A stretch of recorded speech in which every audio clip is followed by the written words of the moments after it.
भी श्रद्धा और विश्वास से जितिया व्रत की यह पावन कथा आरंभ से अंत तक ध्यान पूर्वक सुनता है, उसके जीवन में सुख फल की वर्षा होती है। और माताएं बहनें मानती हैं कि जो स्त्री इसे संपूर्ण भाव से सुनती है और व्रत का स्मरण करती है, उसके पुत्रों की आयु दीर्घ और स्वस्थ रहती है। बहुत समय पहले एक छोटे से गांव में दो बहनें रहती थी।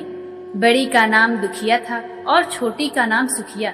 उसके माता पिता का देहांत हो चुका था और दोनों एक दूसरे का सहारा थी।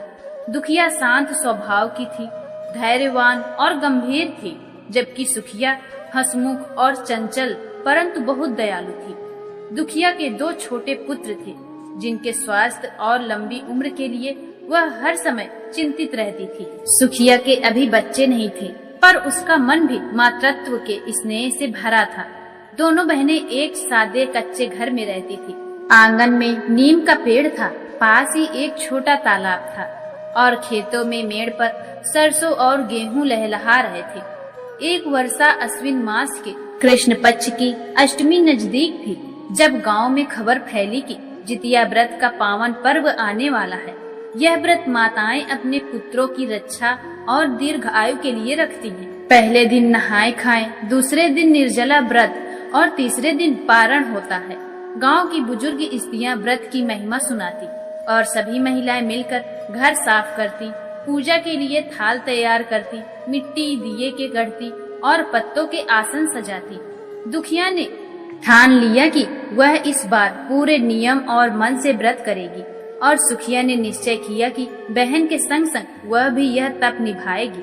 नहाए खाए के दिन भोर में दोनों बहनें उठी, तालाब में स्नान कर शुद्ध वस्त्र पहने और रसोई में सादा भोजन बनाया। दूब, घास, दही, चने व सत्तू, गुड़ और हल्का अन्न प्रसाद के रूप में लिया।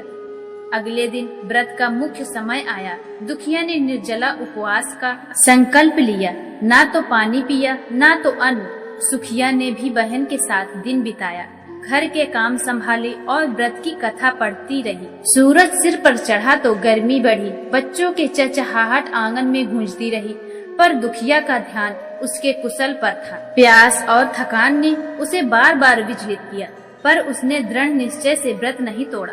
दोपहर बाद आसमान पर बादल घिर आए। गांव के लोग बोले, दुखिया थोड़ा पानी पी ले, इतनी तपस्या से शरीर टूट जाएगा।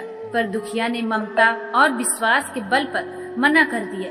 सुखिया ने छाया फैलाकर बहन को सांत्वना दी, पास बैठकर भजन गाने लगी। उसने मन ही मन प्रार्थना किया कि हे ईश्वर, बहन को शक्ति दे। जैसे जैसे रात गहरी हुई, दुखिया की आंखें भरी हो चली, पर उसके हृदय में अपने बच्चों के लिए प्रबल प्रेम था। उसी समय एक अद्भुत प्रकाश आकाश में फैला, हवा में मंद सुगंध धुली और एक दिव्य स्वर गूंजा, दुखिया तेरी निष्ठा और त्याग स्वीकार हुआ। कहते हैं एक गरुड़ सा पक्षी उतरा और उसकी चोंच में अमृत जल की बूंदें टपकी। दुखिया ने श्रद्धा से वे बूंदें ग्रहण की। उसका कंठ शीतल हो गया और अंगों में नई ऊर्जा दौड़ गई। सुखिया ने देखा तो उसकी आंखों में आंसू थे। उसने बहन का हाथ थामकर ईश्वर को धन्यवाद दिया।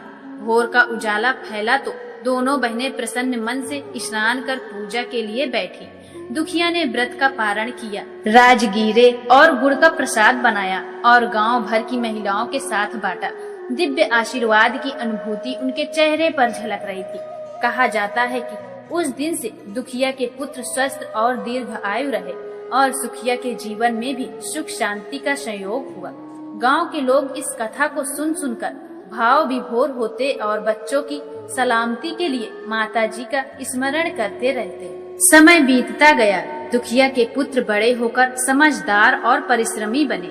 एक ने शिक्षा का कार्य संभाला और दूसरा खेती गृहस्थी में लगा। सुखिया ने भी अपना घर बसाया और वर्षों बाद उसके आंगन में भी बच्चों की किलकारियां गूंजी। पर दोनों बहनों ने कभी उस व्रत की सीख नहीं भुलाई कि सच्चा प्रेम, धैर्य और आस्था इंसान को सबसे कठिन घड़ी में भी संभाल सकते हैं।